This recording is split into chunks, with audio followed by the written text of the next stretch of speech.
নমস্কাৰ এই মুহূৰ্তত অসমৰ প্ৰত্যেকগৰাকী জনতালৈ দিবলৈ ওলাইছো ডাঙৰ খবৰ। আজি হৈছে ৮ এপ্ৰিল। আজি অসমৰ লাখ লাখ দুখীয়াসকললৈ কেইখনমান চৰকাৰী আঁচনিলৈ দিবলৈ ওলাইছো ডাঙৰ খবৰ।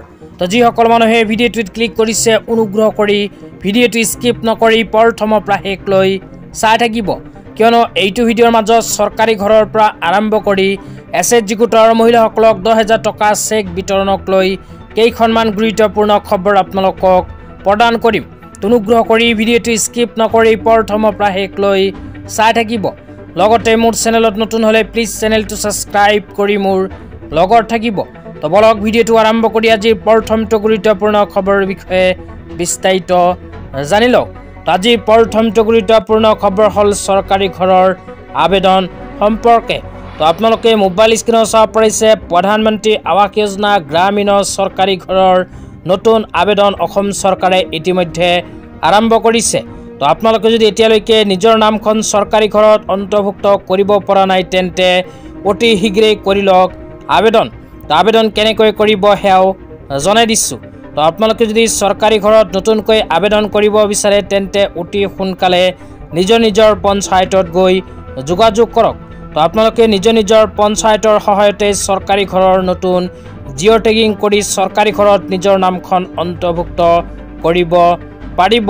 তো আপোনাৰ নাম জিঅ' টেগিং কৰি চৰকাৰী ঘৰত অন্তৰ্ভুক্ত হোৱাৰ পিছত চৰকাৰী ঘৰৰ প্ৰথম কিস্তি 37,500 টকা লাভ কৰিব। লগতে যিসকলে আগতীয়াকৈ আবেদন কৰিছিল সেইসকলক অসম চৰকাৰে ইতিমধ্যে চৰকাৰী ঘৰৰ টকা সোমাই দিছে। তো আপোনালোকে যদি নতুনকৈ চৰকাৰী ঘৰৰ আবেদন কৰিব বিচাৰে তেন্তে এই 3খন প্ৰমাণপত্ৰৰ প্ৰয়োজন হ'ব। প্ৰমাণপত্ৰৰ ভিতৰত কোৱা হৈছে পৰিয়ালৰ সকলো সদস্যৰ আধাৰ কাৰ্ড। 2 নম্বৰ প্ৰমাণপত্ৰটো হ'ল MG এনৰেগাৰ জব কাৰ্ড। 3 নম্বৰত কোৱা হৈছে আধাৰ সংযোজিত বেংকৰ একাউণ্ট। এইবোৰ প্ৰমাণপত্ৰ যদি আছে তেন্তে জিঅ' টেগিঙৰ সহায়ত কৰিব পাৰে আবেদন। তো আবেদন কিমান তাৰিখৰ ভিতৰত কৰিব লাগিব আপোনালোকে মোবাইল স্ক্ৰীনত চাব পাৰিছে টাইম 8ৰ ফালৰ পৰা এনেকৈ এখন আপডেট প্ৰদান কৰিছে। তো ইয়াতে লিখা আছে 15 এপ্ৰিল শেষ সময়সীমা। চৰকাৰী ঘৰ লাভৰ বাবে আপুনি 15 এপ্ৰিলৰ ভিতৰত সাজু কৰক এই 4খন বিশেষ নথিপত্ৰ। তো এইবোৰ নথিপত্ৰৰ সহায়তে কৰিব পাৰিব জিঅ' টেগিঙৰ কাম। তো আপোনালোকে যদি এতিয়ালৈকে চৰকাৰী ঘৰত আবেদন কৰা নাই তেন্তে অতি সোনকালে নিজৰ পঞ্চায়তত গৈ যোগাযোগ কৰক, অথবা আপোনালোকৰ নিজৰ অঞ্চলৰ এছএইচজি গোটৰ জীৱিকা সখীসকলৰ সৈতেও যোগাযোগ কৰিব পাৰিব। লগতে চৰকাৰী ঘৰ আবেদন সম্পৰ্কে যদি আৰু কিবা জানিব লগা আছে তেন্তে এইটো ভিডিঅ'ৰ কমেণ্ট বক্সত কমেণ্ট কৰি জনাই দিব। তেতিয়া আপোনালোকক দিবলৈ ওলাইছোঁ আজি দ্বিতীয়টো খুবেই গুৰুত্বপূৰ্ণ খবৰ। তো আজি দ্বিতীয়টো গুৰুত্বপূৰ্ণ খবৰ হ'ল এছএইচজি গোটৰ মহিলাসকলৰ বাবে। তো এছএইচজি গোটৰ মহিলাসকলক 10,000 টকা প্ৰদান সম্পৰ্কে ইয়াতে লিখা আছে অসমৰ মাননীয় মুখ্যমন্ত্ৰী ডক্টৰ হিমন্ত বিশ্ব শৰ্মাই মঙলবাৰে মহিলা উদ্যমিতা অভিযান আঁচনিৰ শুভ আৰম্ভ কৰে। মহিলাসকলক 10,000 টকাৰ বীজ মূলধন প্ৰদান কৰি সহজ নিয়োজনৰ সুযোগ বৃদ্ধি কৰে। তাৰপিছত আৰু লিখা আছে অসমৰ মাননীয় মুখ্যমন্ত্ৰী ডাঙৰীয়াই আত্মসহায়ক গোটৰ মহিলাসকলক 10,000 টকা প্ৰদানৰ শুভ আৰম্ভণি বিশ্বনাথ জিলাৰ বিহালী সমষ্টিৰ পৰা আৰম্ভ কৰিছে। ইতিমধ্যে অসমৰ মাননীয় মুখ্যমন্ত্ৰী ডাঙৰীয়াই বিহালী সমষ্টিৰ 23,000 আত্মসহায়ক গোটৰ মহিলাসকলক 10,000 টকা প্ৰদান কৰিছে।